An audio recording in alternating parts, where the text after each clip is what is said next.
all the dogs that are in our lives, actually all the animals that are in our lives, are there for a reason. They are all part of our soul family.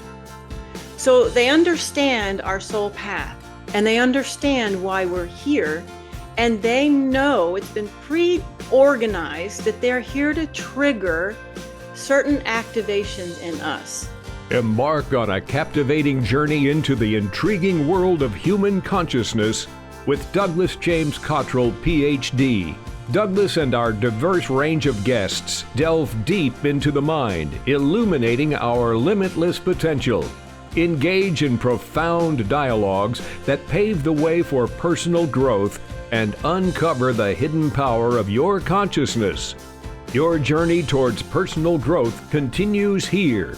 Now, here is Douglas. Welcome to the show, everyone. I'm your host, Douglas James Cottrell. I have an amazing woman with me today who has an extra special talent you're going to love finding out about what Leigh Strom does. She is a communicator extraordinaire. Her specialty is in dealing with our canine friends, and she has written a book called Canine Spirit Guide. I want you to come and enjoy this interview today. And I hope you're as fascinated about what this woman does. This nice lady has an amazing talent, and we're going to find all about what she does right now. Welcome to the show, Heather. It's great to have you here. You've written a book called Canine Spirit Guide. That just, my imagination sends a right wild. What is it you do? And tell us about yourself. Well, thank you for having me, Douglas. I'm really excited to share about the Canine Spirit Guides. They're a whole new concept to humanity, and I only learned about them as they instructed me to write their first book. I had no psychic ability that I knew of before last year.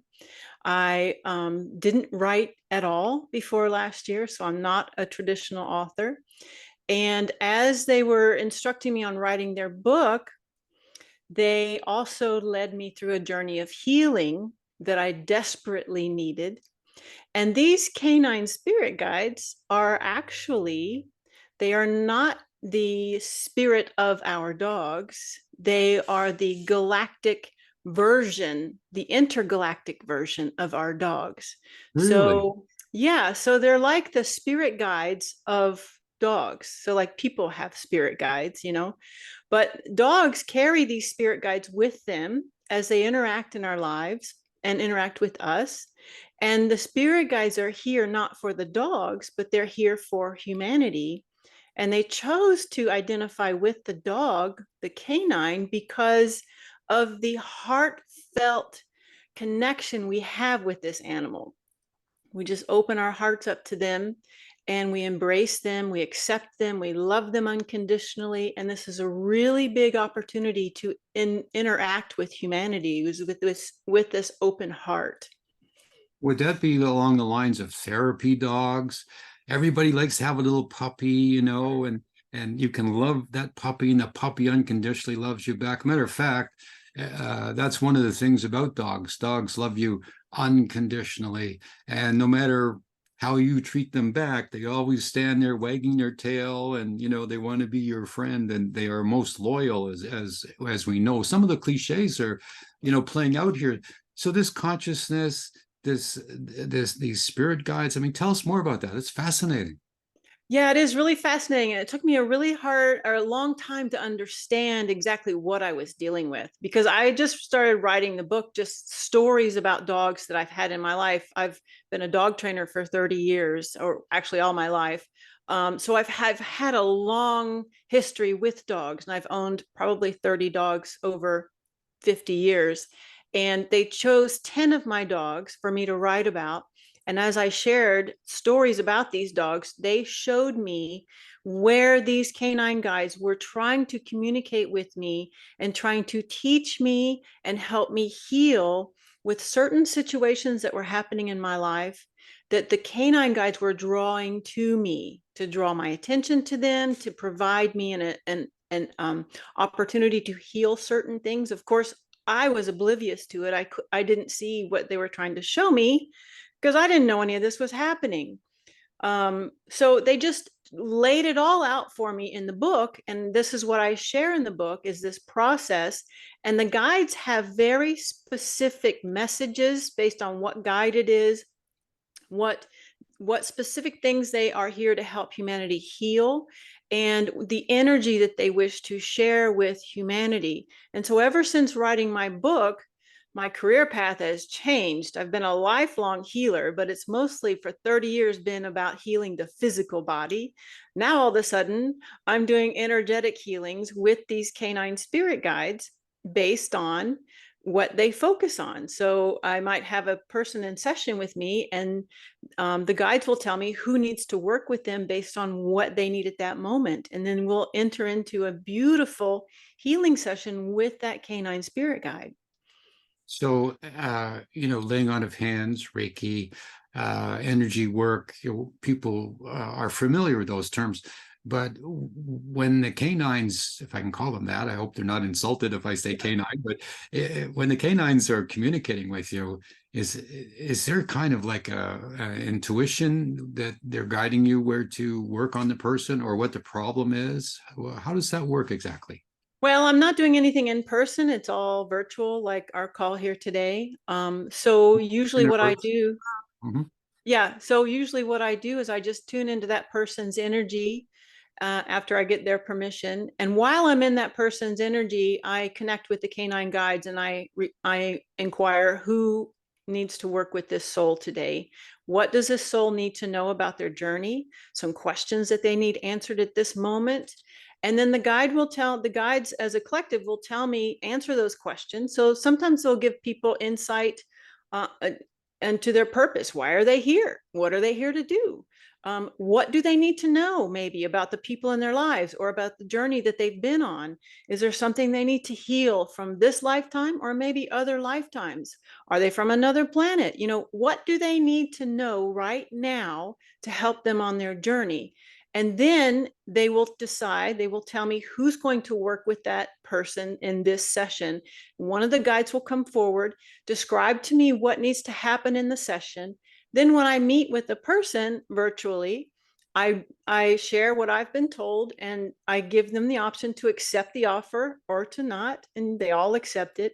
And then we enter into a guided meditation type of session where the guide comes in, the energy comes in, I channel the energy in, and I just describe to the person as we sit in a nice meditative state exactly what's happening in their energy field, what the guide is doing, what they're removing from their energy field, what they're repairing. Sometimes they're offering upgrades.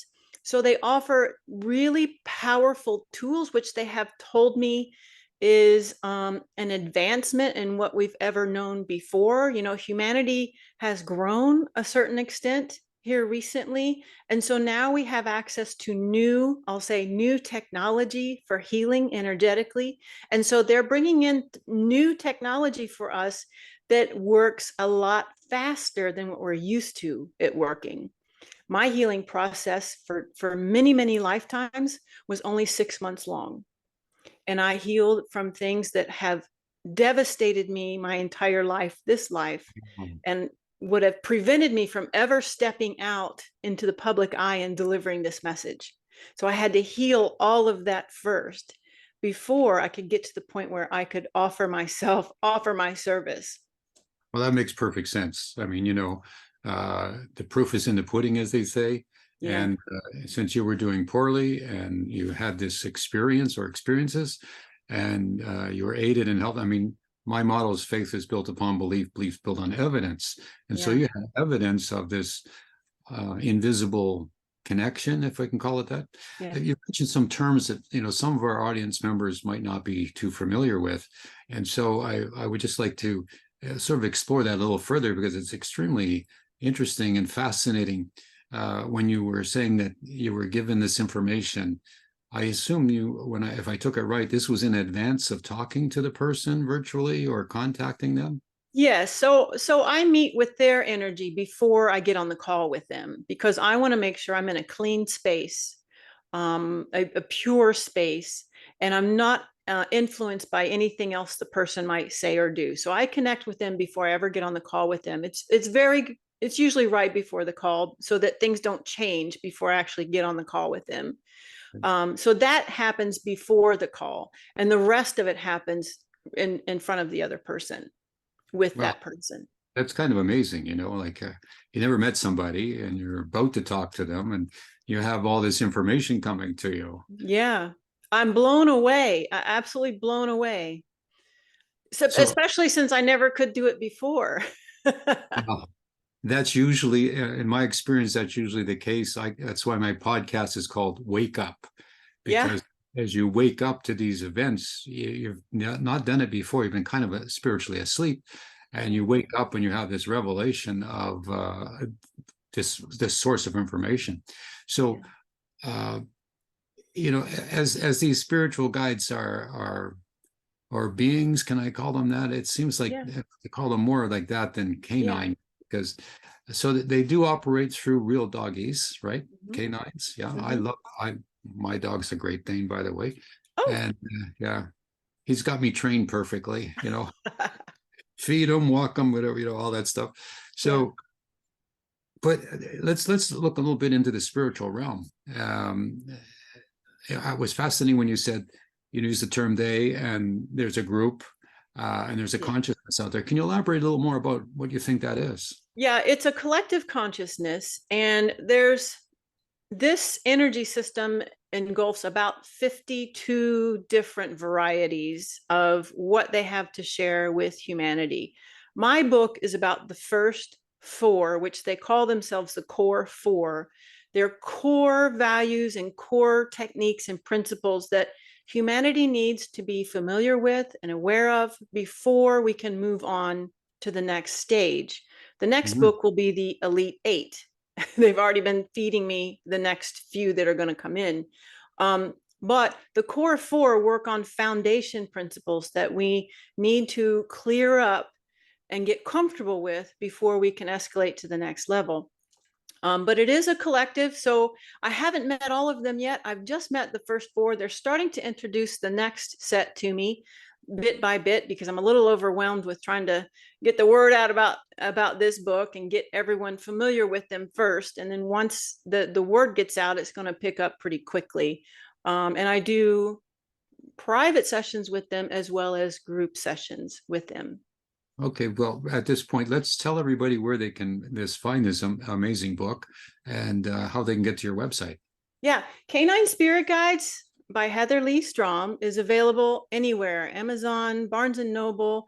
It's also on Audible audio version. I recorded it myself, so the frequency is pure. And they can find me. You can find me at heatherleigstrom.com, Heather, LEIGHSTROM.com, and all of my services and offers. I have some free downloads available from the guides on my webpage. So check that out. And people can come and have a personal consultation with you, right? Yes, they can schedule. And also, I have my own podcast where we dig deeply into the messages, the channeled messages from the canine guides. What is one of the most remarkable stories? Everybody has favorites. I have a couple, that it just like they impress the heck out of you when it happens and you're participating in the event. What's one of the most, well, not one of the most, but one of the remarkable stories that you recall About my experience? about your experiences? Yeah, Yeah. maybe something that was said or somebody that you met. One of those keepers. You just remember and you go like, "Wow, that was amazing." Well, I'm sort of prying a little bit, but I think the audience would love to know what. So do you mean like with my client interaction or with the dogs that I've had come and encountered with? I would love to hear about the dogs. I mean, Okay. all the dog lovers out there are just panting, pardon me, at the for Yeah, yeah. more of what's going on with the dogs. So Right. let, Okay. let's let's talk about the dogs. So the dog that's on, or the guide that's on the cover of the book, she's Oregon. The guides resonate with a dog breed, which kind of gives us the personality of the guide and the certain personality traits about us that we need to look at. and they also identify with a wild animal. So Oregon, and the wild animal gives us the energy they wish to share. So Oregon is the Basenji dog breed, and the Black Panther spirit guide or spirit animal. And Wow. she's incredibly powerful, and she helps us connect with our divine soul, which I had never met my soul before this whole process of healing, when she actually introduced me to my soul. And I know that most people have never met their soul, because if they had, there would be no violence, no hatred, no anger, no insecurity. Because when you're in that soul space, there is nothing but pure love and joy, and you just can't experience anything else. It's impossible.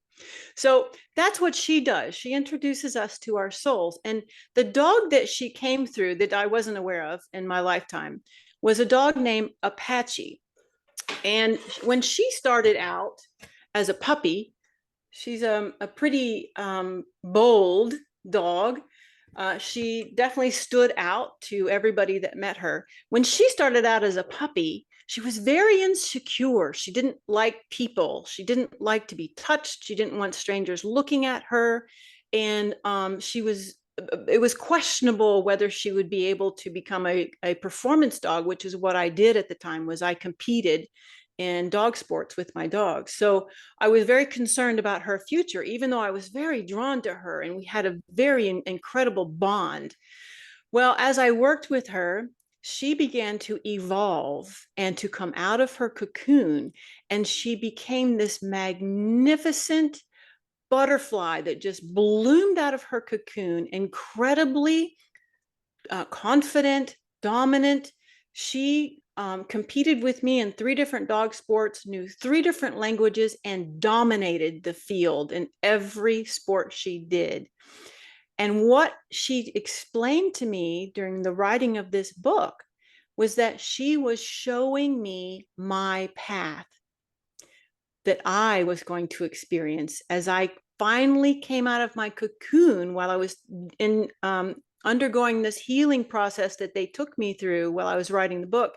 I finally came out of my cocoon, and I could finally see my greatness just like she saw hers. It was beautiful. And there is a poem from her in that part of the book, because it was just beautiful. Okay, well, next question the audience is thinking intuitively, telepathically, picking this up. How do they give you those messages? So I first learned to hear them through meditation, which I also learned to do just to write the book. Um, Really? Wow. yeah, yeah. So this is all new to me. So in meditation, I learned to set up a recorder. And as I got my ego out of the way and I learned to just trust the information that was coming in, I would just dictate it into the recorder. And so as I was getting visual, because I was getting visual, I was hearing, I was feeling, I was getting all the clairs almost all at once. And I would just dictate into the recorder everything that was happening, everything I was seeing, feeling, all the energy that was moving, and what they were telling me. And so sometimes in my meditations, I'm just dictating word for word what to put in the book. They would write certain chapters for me just by dictation. I tried automatic writing, and that just didn't work for me. Uh, Just a bunch of scribble. It didn't work out.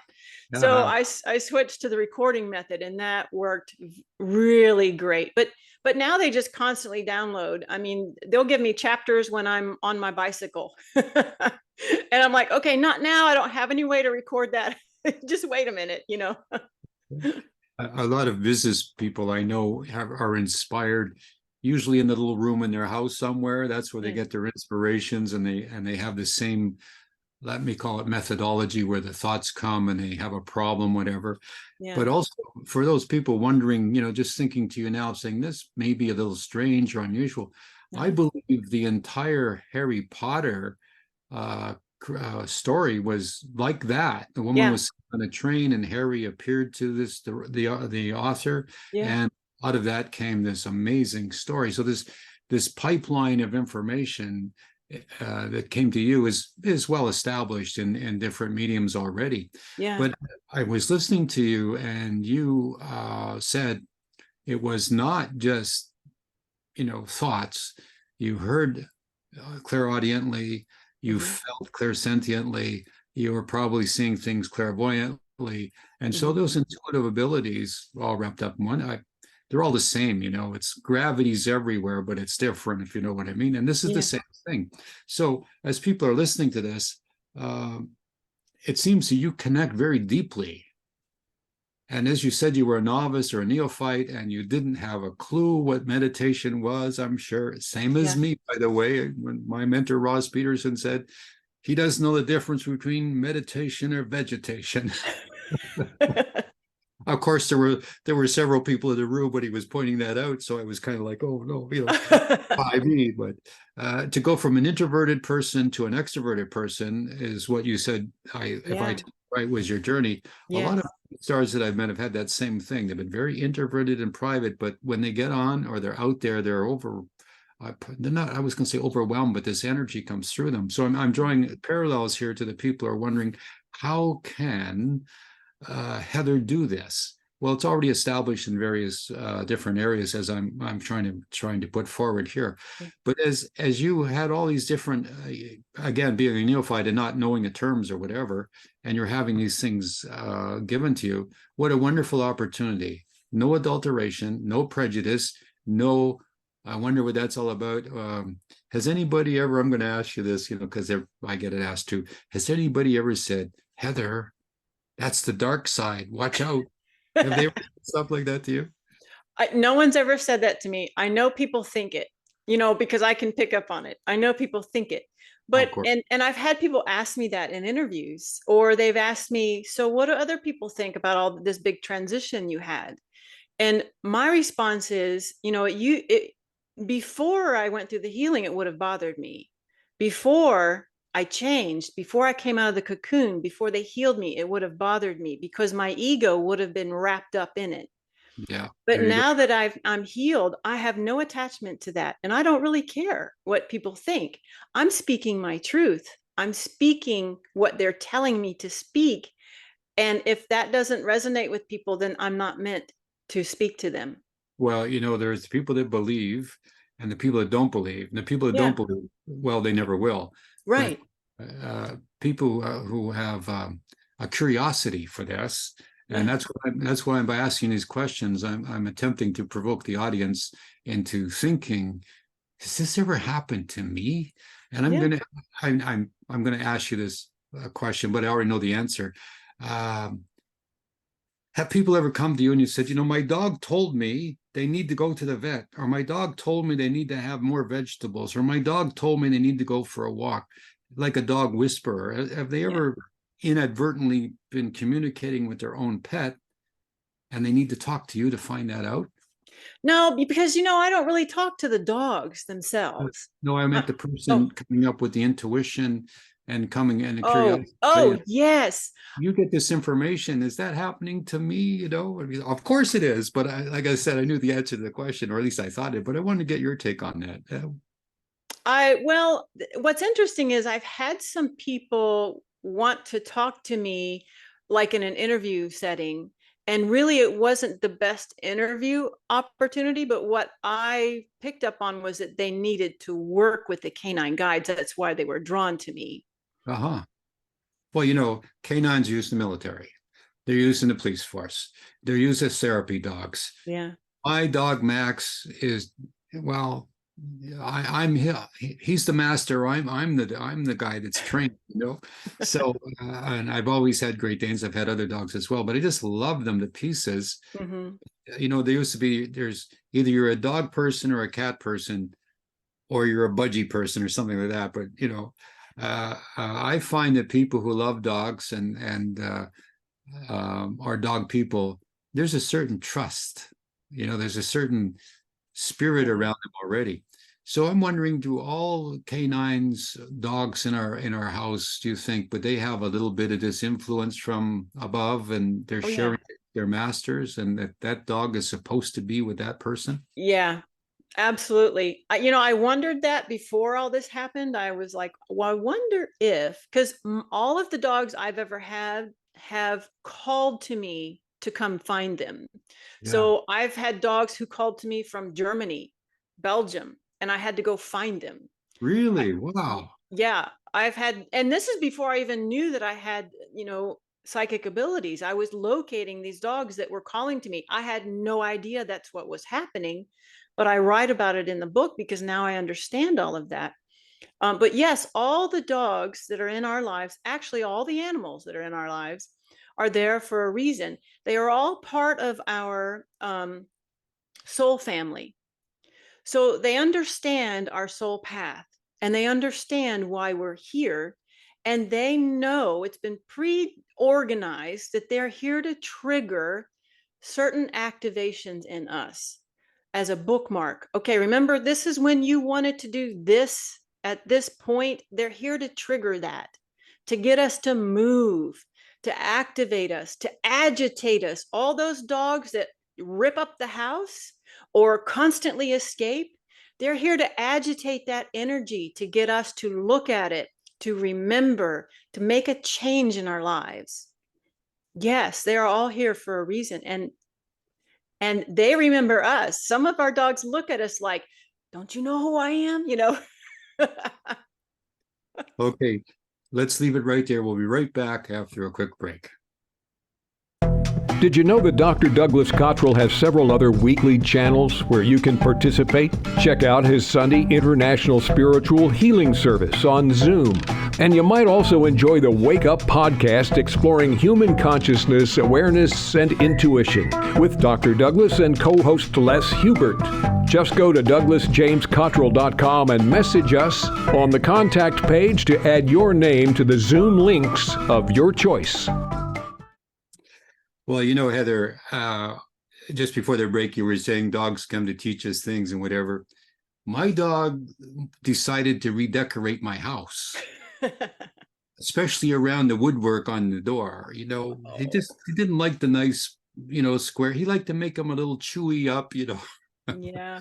And of course, when he was a puppy, he was doing the things on the floor, and it took a long time, and it was frustrating on one hand. But we always would say, just a little bit longer, he'll get out of this, and he did, of course.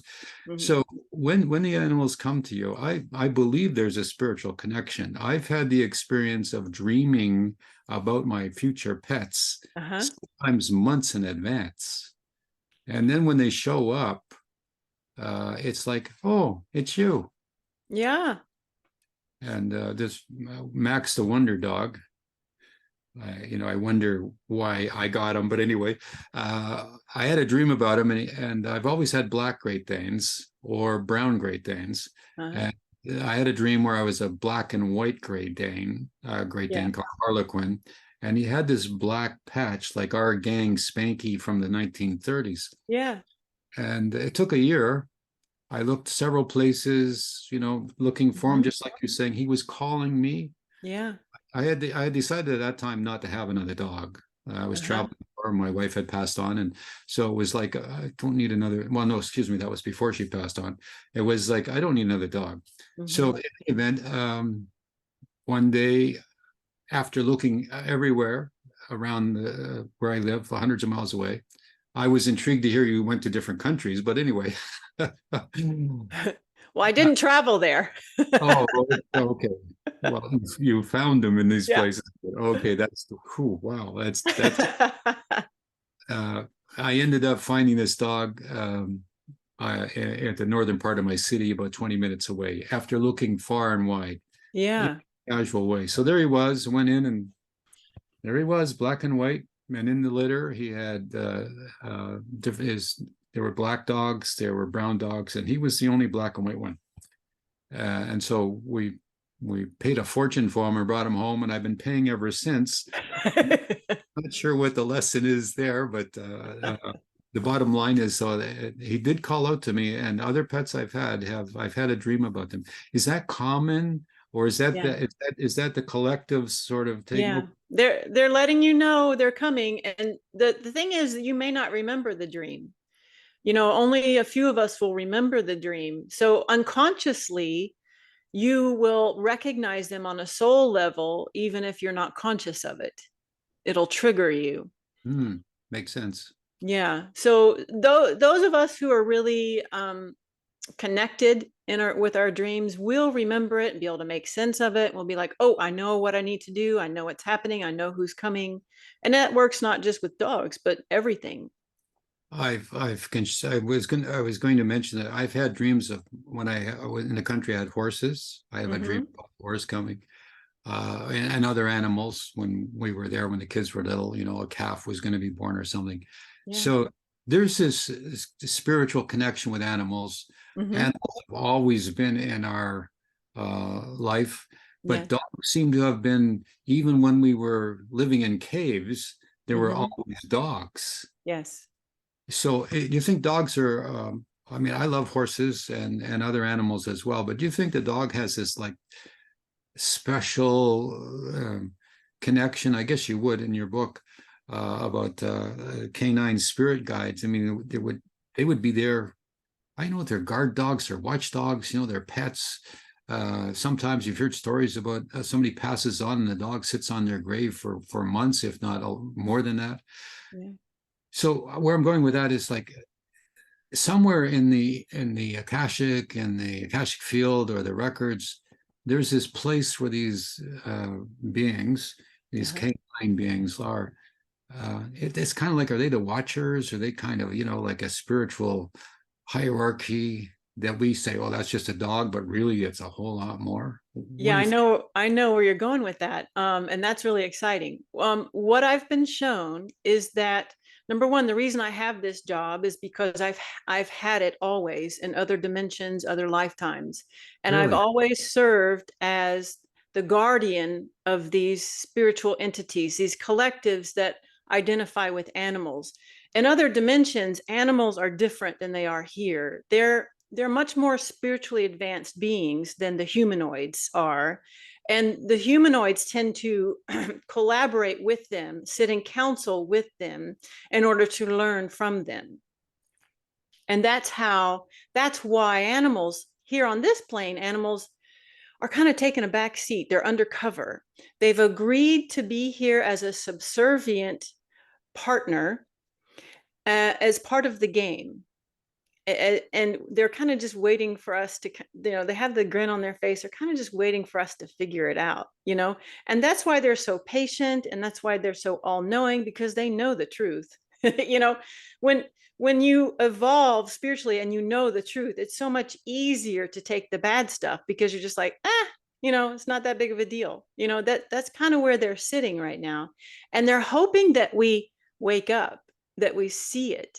And this is part of the push for the canine guides to come through now. They've been with us always, but they're coming through now because of all the transition that's happening with humanity. We need their help to move a lot of energy, to heal a lot of pain, and to get us to that next level. And yes, they are much more advanced spiritually than any human I've met. Right. Well, they certainly have a feel, a certain aura or a certain connection. What pops in my mind is, when I was younger, there was always these like Rin Tin Tin kind of things, and Sky King and Bullet, the Wonder Dog, with Roy Rogers, and it was, here, sniff this jacket, go find them, and the dog would take off. And I thought, what the heck? How can you possibly sniff somebody's shoe, jacket, whatever, and then they take off and find the person? I wonder if that's some sort of, like they're just sensing the vibration of the person on the garment, and then they kind of, tune in to where they're going. I don't think it's getting it, but they sniff a lot, so I don't know. But well, they're playing a role with the okay. sniffing. I mean, energetically, they know where the person is, but they're maintaining their cover by being a dog, right? Having to rely on the scent track to find that person. They're playing a role. But yes, you're right. Energetically, they know where that person is. They don't need to smell, right? Yeah. Well, my friend George Carlin, the comedian, I was in his house one day and he was talking about, the cat just got up and And he wondered, what the hell? He got up, went in the other room, and there's the cat, on a chair. And he's like, so what was the urgency that you bolted over there? And it was like, I've seen that before myself, and I've seen a dog do it, and up, and I'm just reminiscing a little bit, but when somebody comes, I have a man that takes Max for a walk, or I have somebody to help around the house. Before they get here, even my son coming home in the car, like he's down the street a little bit, Max is at the window, or Max stands up. Yeah. So I'm wondering if that perception, that awareness, it cannot be, super hearing or super smelling or whatever. It has to be something that's intuitive like that. Mm-hmm. So, yeah, they pick up on the energy. yeah. They feel the approaching energy. Yeah. I'm going to ask you this question. Maybe it's a little bit off, but in some of my researches, I found that they had dogs. They, meaning the medical researchers, had dogs that could sniff out diseases in people, cancer. Yeah. Have you ever heard about that? Oh, yeah. It's very common. Now they can even detect COVID. Yeah. So it has well, in the human version, it has a scent, right? But in the spiritual version, it's all energy. There you go. I mean, it's just energy. So they're picking up on the energy. Just like, when I work with certain people, I'll pick up on the energy of Parkinson's, and I'll know this person has Parkinson's, even though they don't know, they don't have any symptoms. I can pick up on the energy of it. That makes sense. So there goes the extreme of that, is if the doggy can say, this is the problem, maybe if we were to put a bunch of chemicals or jars or whatever, and say, okay, which one's the right one? What do you think of that? Well, I mean, they can do it. They can do it. And that, yeah. They can be trained to identify anything. I'm asking that with a smile on my face, because that might be a wonderful idea, but that place down there that's really hot would have to freeze over before they would get a chance to do that. Let's take another quick break. We'll be right back. The Douglas James Cottrell website is where you can learn much more about this amazing man and his journey through a lifetime of spiritual prophecy. The book Secrets of Life answers questions everyone has about the physical versus the spiritual world, why you are here in the world right now, karma, psychic abilities, reincarnation, prayer, and much more about universal laws. This book is essential for those who really desire to follow the path of the divine to soul perfection. Douglas has been chosen to provide you with a keen insight into the purpose of life's journey. Best-selling author Robert Appel says, "The least you can expect from Dr. Cottrell's work is that it will change your life." Go to DouglasJamesCottrell.com and click on Shop for Secrets of Life and all of his books and learning materials. Well, we're back again, and we're getting near the end of our interview time here. It's a lovely discussion we're having. I'm learning a lot from you, Heather, and it's how long have you been doing this, I guess? Recently. I began writing the book in March of 2022. So the book was written by September of 2022, and it hit the market in May of 23. Hold it up again. That's I'm a bit of an artist. My son is. That's an amazing cover. Thank you. I love the colors, and it's so fascinating. You just you're pulled into it. Yeah. Whoever did that or designed that, maybe you did. That's amazing. So thank you. Yeah. And where can people get a copy of that again? That you can get the book on Amazon, Barnes and Noble. You can also get it on Audible, get the audio version. You can get it on ebook as well. And you can find all those links on my webpage, heatherleighstrom.com, or you can go to caninespiritguides.com, K9 spiritguides.com. Okay, so I'm going to say, hey, everybody, if you're a dog lover, or if you want to know more about how dogs love us, go get Kathy Leigh Strom's book, Canine Spirit Guide. It's an amazing book, and The interview today, I've learned a lot about how you got started and some of your experiences. But is there a profound connection with the great divine? I mean, here we are going through, the possibility of the world entering into another world war. The tinderbox, the Middle East is well, it's all not so good. So as we come to this time in our world, it would make sense that we would have some extra help. But if you had a profound experience yourself, a closer, connection with God. Oh, yes. I've resisted being part of any organized religion because I just felt like it didn't fit me. It didn't hold everything that I knew the divine to be. And my father was a preacher. So I grew up in the religious realm. But yes, so I never understood why I felt that way until this awakening experience. And through my awakening experience, I have a direct connection now and I can feel it constantly. And as I've healed myself and I've elevated my frequency, it's almost like I'm walking above all that in the lower vibrations now. So all the war, the anger, the hate, I can't even feel it anymore because I'm up here. I'm aware of it because I hear about it, but it doesn't hit a chord, if that makes sense. Absolutely. I'm thinking right now, soldiers coming home who have been maimed, dogs that have been, hurt, and there's a movement on where the veteran and the abused dog get together, and they're like therapy for each other. Yeah.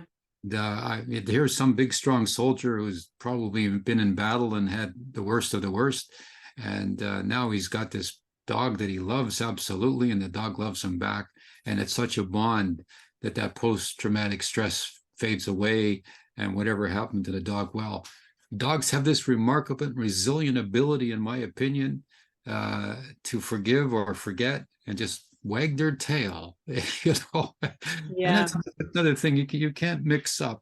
You can't misunderstand a dog, either if he's growling or he's wagging his tail. There's no fudging it, that kind of thing. Yeah. So when people come to you for consultations, let's talk a little bit about that. Okay. So what happens when they come to you? You started off by saying you sort of pick up the energy ahead of time, but just describe it for our friends who might want to come see you. Yeah, so I will connect with their energy first. When they make their appointment, I get their consent to get into their energetic field. And on the day of our appointment, usually I will spend some time in that energetic field. Some of the clients will feel it. They'll notice like a different feeling come over them. It's usually a calming sensation. And as I connect with their energy and the energy of the canine guide that wishes to work with them in their healing session, I kind of download what's going to happen in that healing session. They kind of tell me what's going to happen, what needs to happen, what they need to know. And then when I get on the call with a client, I walk them through an energetic cleansing and healing and shift. And these people, whether or not they have any history with meditation or energy, some people have never done anything like this before, and they don't have to have a dog. So they don't have to be dog lovers because these, Really? That's no, amazing. That's they, amazing. Wow. they're here to help humanity heal. So they don't care if you have a dog. I'd say 75% of my clients don't have dogs. Wow. So yeah, so then when I get in the session with you, you'll feel the energy moving. You might even see what I'm describing to you. And some of my clients see it before I describe it because it takes me a minute to get it out in a word, right? Oh, yeah. And they'll feel the energy move and shift. And then afterwards, they're usually pretty tired and they need some time to integrate the energy shift. And what is so unique about this process is I actually record the healing portion separately on an audio file, and the guides will have the clients work with that recording because it contains the energetic frequency of the healing. So Hmm. they'll tell me how to instruct the client to use that recording over the next few weeks to help continue to integrate the changes. Because what's so frustrating about healing is that there tends to be a rebound, right? We tend to forget, the more time that goes by after the healing, we tend to forget that new frequency, and we want to go home to the old frequency. So the guides have them work with the session we just did, per their instructions, over the next few weeks, to keep that level, the new energetic address, integrated into their memory. So that's really interesting. I've not seen that anywhere before. No, I was just thinking that's an amazing support level, because, people go on diets and they quit. People decide they're not going to drink anymore, and then they do. Yeah. People, I'm not going to eat chocolate anymore. Well, then they do. So it's a sliding back, and to get out of a habit, you need that reinforcement. So that's amazing that you brought that up. And I also like the point that, you can work with people who don't have dogs. Don't have dogs. It's amazing. Yeah. So as we get towards the end of the interview, let me ask you, where do you see this going in the future? Where do you see your career going? They've shown me that this is going big, that this is going to become a movement. And just about anybody who's gotten into my energetic field has also said this to me, and it kind of scares me a little bit. But this is going to move into workshops, weekend workshops, week-long retreats, because the more guides that come through, the more energy is going to start to move. And I'm going to be helping humanity cleanse a lot of hidden pain, karma, ancestral patterning that needs to just be ripped out of the energetic field, so that we can be cleaned and move forward in the energetic space that we were designed to experience Earth in. Well, there you go. That's amazing. I wish you well on your journey. I've been talking to Heather Leigh Strom, who has written the book Canine Spirit Guide. And your website again is, and how can people have an email or anything to get a hold of you, Heather? Yes, Heather Leigh Strom at gmail.com is my email. And also my website is heatherleighstrom.com. You can find book information at caninespiritguides.com. And I do private sessions as well as mentoring, immersion programs, and group sessions. So all of that information is on my website. I do have events constantly going on, and there's an events page on my website, so you can sign up for a group event if you want to do that. Well, I'm glad you got all this extra energy, because all these things you're doing, you're going to need it. So, listen, it's been a delight and a pleasure. We'll have you come back sometime and update us on what's going on. I'm your host, everybody. I'm Douglas James Cottrell. Please go to my podcast, The Wake Up, as well as my website, www.douglasjamescottrell.com. And don't forget our weekly radio show, the Global Village International Radio Show.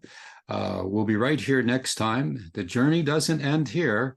As we close this interview, it's just beginning. Take care and God bless. Here on the program, Douglas speaks with fascinating guests who share their experiences and insights. We post new videos frequently, so be sure to check back often to see who's being featured next. For more information about Douglas and the guests, check out the links in the description below. And please make sure to subscribe by hitting the subscribe button so you won't miss a single episode. It also helps boost the signal and spread the word about the show. And feel free to add your comments below. Your feedback, comments, and suggestions are what help us. And thanks for visiting.